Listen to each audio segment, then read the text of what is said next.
இன்று அதிகாலை 1 மணியளவில் எமது வைத்தியசாலை பிரதான மருந்து களஞ்சியத்தில் தீ விபத்து ஏற்பட்டது.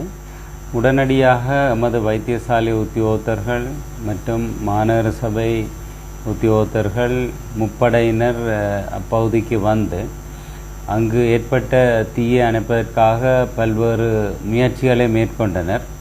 அதே சமயம் அங்கிருந்த ஒரு தொகுதி மருந்துகளை நாங்கள் பாதுகாப்பாக வெளியேற்றியிருந்தோம். இப்போது அங்கே எரிந்த மருந்துகளின் அளவு பற்றி கணக்கெடுக்கப்படுகின்றது.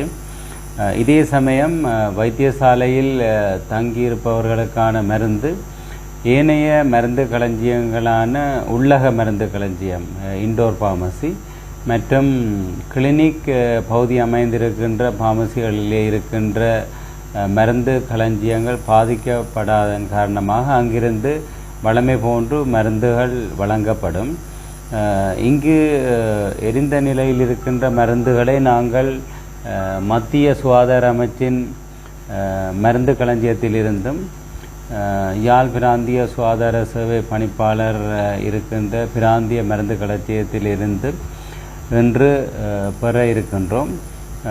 ஆகவே தொடர்ச்சியாக வைத்தியசாலைக்கு வருகின்ற அனுமதிக்கப்பட்டிருக்கின்ற நோயாளிகளுக்கான மருந்துகள் தொடர்ச்சியாக வழங்கப்படும்.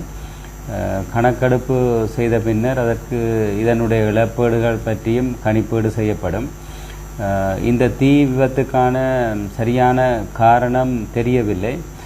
மின்சார ஒழுக்கு என நம்பப்பட்டாலும் இது விடயமாக போலீசார் மற்றும் சம்பந்தப்பட்ட தரப்பினர் விசாரணைகளை ஆரம்பித்திருக்கின்றனர். பொதுமக்கள் இந்த வைத்தியசாலைக்கு வழமை போன்று சிகிச்சை பெறுவதற்கான சகல ஆயத்தங்களுக்கான நடவடிக்கைகள் மேற்கொள்ளப்பட்டிருக்கின்றது. இன்று எமது வைத்தியசாலை ஏனைய உத்தியோகத்தர்களுக்கான கலந்துரையாடலோடு இந்த வைத்திய சேவை தொடர்ச்சியாக எந்தவித இடையூறுகளுமின்றி கொண்டு செல்வதற்கு மத்திய சுகாதார அமைச்சு, குறிப்பாக சுகாதார அமைச்சின் செயலாளர் மற்றும் சுகாதார சேவை பணிப்பாளர் நாயகம் என்னோடு தொடர்பு கொண்டு கதைத்திருந்தார்கள். அவர்கள் இந்த வைத்தியசாலைக்கு தேவையான மருந்துகளை உடனடியாக அனுப்பி வைப்பதற்கான ஆலோசனையும் மற்றும் அயல் வைத்தியசாலைகளில் தேவைப்படின் அங்கிருந்து மருந்துகளை அனுப்பி வைப்பதற்கான நடவடிக்கைகளையும் மேற்கொள்வதாக அறிவித்திருக்கின்றார்கள். ஆகவே பொதுமக்கள் வைத்தியசாலையில் தொடர்ச்சியாக மருந்துகளை வழமை போன்று பெற்றுக்கொள்ளலாம் என்பதை அறிய தருகின்றேன். இன்றைய தினம் அதிகாலை 1 மணி அளவில் இந்த யாழ் போதனா வைத்தியசாலையின் மருந்து களஞ்சிய பகுதியிலே ஒரு தீ விபத்து ஏற்பட்டிருக்கிறது. அது இந்த மேற்பகுதியிலிருந்து ஆரம்பமாகி பிறகு அதிகமாக ஒரு 60% மேற்பட்ட மருந்துகள் தீயிலே அழிந்து நாசமாகிவிட்டது. இது இந்த வைத்தியசாலைக்கும் அரசாங்கத்துக்கும் சுகாதார அமைச்சுக்கும் மக்களுக்கும் ஒரு பெரிய இழப்பு. ஏனெனில் இது அநேகமான மருந்துகள் இங்கே சேகரிக்க வைக்கப்பட்டிருந்தன.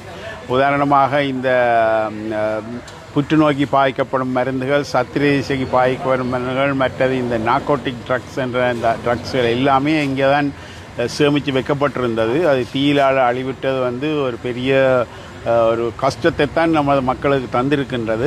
எனவே இது தொடர்பாக நான் சுகாதார அமைச்சுக்கும் அறிவித்து தொடர்பு கொண்டிருக்கின்றேன். அதற்காக இப்போ இந்த உடனடி தேவைகளுக்காக சுகாதார அமைச்சிலிருந்து மருந்துகள் வந்து கொண்டிருக்கின்றன. அத்துடன் அண்மையில் உள்ள வைத்தியசாலைகளிலிருந்தும் மருந்து எடுக்கும்படியாகவும் பணிப்பாளருக்கு அறிவுறுத்தப்பட்டிருக்கு. எனவே இது தொடர்பாக நாங்கள் பூரண விசாரணையும் மேற்கொள்ள வேண்டியிருக்கு. இது தொடர்பாக போலீஸாருக்கு அறிவித்திருக்கின்றோம். அத்துடன் நாங்கள் ரசாயன பகுப்பாய்வாளரையும் இந்த சம்பந்தப்பட்ட இடத்துக்கு வந்து தடயங்களை பெற்றுமாறு நாங்கள் கேட்டிருக்கின்றோம். அதுக்கும் போலீஸ் அதிகாரி ஆவண செய்திருக்கின்றார். எனவே அவர்கள் திங்கட்கிழமை வரும் வரை இந்த ஏரியா போலீஸ் பாதுகாப்பிலே தான் இருக்கும். எனவே நாங்கள் தகுந்த விசாரணை, போலீஸ் விசாரணை சிஐடி ஊடாக அடுத்ததாக நமது திணைக்களத்தின் அரசாங்கத்தின் ஊடாகவும் விசாரணை ஆரம்பித்து சரியான ஒரு நடவடிக்கையும் காரணத்தையும் நாங்கள் கண்டுபிடித்து ஏற்ற நடவடிக்கை எடுப்போம். கிட்டத்தட்ட எவ்வளவு பெறுமதியான மருந்துகள் இது பெறுமதி இன்னும் கணிக்கப்படவில்லை. ஆனால் அந்த தரவுகளெல்லாம் ஏற்கனவே பாதுகாப்பாக இருக்கிறதாக எனக்கு தெரிவிக்கப்பட்டது.